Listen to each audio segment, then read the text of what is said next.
അപ്പോൾ ഞങ്ങൾ പൂനെയിൽ നിന്ന് തിരിച്ച് നാട്ടിലേക്ക് പോരുന്നതിൻ്റെ കാഴ്ചകളാണ്. എല്ലാവരും കുറച്ച് വിഷമത്തിലാണ്. കാരണം എന്താ വെച്ചാൽ യാത്ര പറഞ്ഞു പോരുകയാണല്ലോ. അപ്പോൾ അതിൻ്റേതായ സങ്കടം എല്ലാവർക്കും ഉണ്ട്. അച്ചു ആ വിഷമമൊന്നും പുറത്ത് കാണിക്കാതെ കുറച്ച് ചിരിച്ചൊക്കെ നിൽക്കുന്നുണ്ട്. എന്നാലും കൂടിയിട്ട് അവന് സങ്കടമുണ്ട്. അവൻ അതൊന്നും പുറത്ത് കാണിക്കുന്നില്ല എന്നുള്ളതേ ഉള്ളൂ. അപ്പോൾ ഞങ്ങൾ അങ്ങനെ ഊബറിൽ റെയിൽവേ സ്റ്റേഷനിലെത്തി.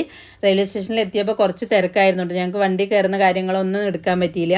അപ്പോൾ നമ്മൾ വണ്ടി കയറിയത് ഒരു 7 മണിക്കാണ്. 7 മണിയായപ്പോഴാണ് വണ്ടി കയറിയത്. അവിടുന്ന് പിന്നെ രാത്രി കാഴ്ചകൾ കുറച്ച് രാത്രി കാഴ്ചകളൊക്കെ പുറത്ത് ലൈറ്റും കാര്യങ്ങളൊക്കെ ഞാൻ എടുത്തു. പിന്നെ ഞാൻ അത് കാര്യമായിട്ടൊന്നും തന്നെ എടുത്തില്ല. അന്നത്തെ ദിവസം ഞങ്ങൾ ഫുഡൊക്കെ കഴിച്ച് കയറി കടന്നു. പിന്നെ പിറ്റത്തെ ദിവസത്തെ കാഴ്ചകളാണത്. അപ്പോൾ നമ്മൾ ഒരു ദിവസത്തെ കംപ്ലീറ്റ് ആയിട്ടുള്ള യാത്രയ്ക്ക് ശേഷം നമ്മൾ കോഴിക്കോട് വന്നിറങ്ങി. കാരണം എന്താ വെച്ചാൽ ഉച്ചയ്ക്ക് 2:30 എത്തേണ്ട ട്രെയിൻ ലേറ്റ് ആയിട്ട് വൈകുന്നേരം 4:45 അവിടെ എത്തിയത്. അപ്പോൾ അതിൻ്റേതായ തിരക്കും കാര്യങ്ങളൊക്കെ സ്റ്റേഷനിലുണ്ടായിരുന്നു. ഞങ്ങളും കുറച്ച് ടയേർഡായിരുന്നു. അപ്പോൾ ഞങ്ങൾ പിന്നെ അവിടെ നിന്ന് ഇറങ്ങി കഴിഞ്ഞതിന് ശേഷം ഒരു ഓട്ടോ വിളിച്ച് നമ്മൾ തിരിച്ച് വീട്ടിലേക്ക് പോന്നു.